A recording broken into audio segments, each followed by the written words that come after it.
after our constraints, we have exploration. The exploration is trial and error. This is where we let an athlete just explore. They need to intuitively start to figure out, what should it look like? How should it feel? And our body starts to make those adjustments. And that's where we actually learn better ways to do things by being able to adjust in real time. We're dealing with something that is inherently different every time, whether it's a stunt, whether it's a tumbling pass.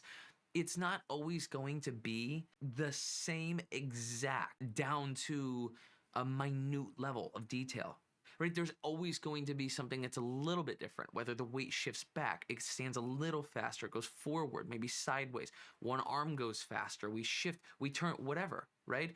Or a floor surface might be different. It might sometimes punch harder, it might not. Like, there's so many different confounding factors here that we need to be able to understand the task as a whole inside those constraints, so that we can then figure out in real time how to make adjustments to still operate within those constraints that we have. So after we've let them explore, we need to give them some feedback. And this should just be simple guidance. We should just say, hey, next time I want you to make sure that we are staying on our count. Okay, that we are actually trying to touch our elbows to finish our toss. Or we're standing up on 3, we really need to try to stand up on 2. That's simple feedback. You're standing up on 3, stand up on 2. Okay, got it. You don't need to understand the sport, the skill, any of it to be able to say, okay, up on 2, not 3. Got it. Once we have started giving the simple guidance and an athlete is getting a little bit more of a defined path in the way they're doing something, a little more understanding, that's when we can actually give them technical corrections. And that's what we call refinement. So this is where we're refining the technique that they're using.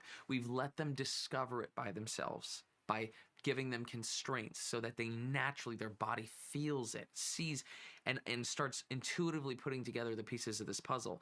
Then we start to come in and say, okay, here's a specific technical correction that I can give you so that you can start focusing on that, given that intuitively the rest of the skill your body understands. So now that we are just doing it, all right, it's more muscle memory. We understand what we're doing. Now this piece of technique that I'm giving you, this very specific piece of refinement, you can apply, and it's going to be relevant. The problem with where athletes and coaches approach their training is that they jump right to refinement.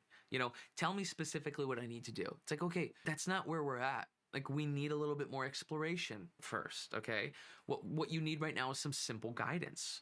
If I just overload you, it gets frustrating. They start to get burnt out. They don't understand. They start doing things that aren't intuitive. They start executing skills in a way in which they wouldn't, because they're just getting overly focused on the technical correction. So let's not jump there, coaches, athletes. It does not help anybody.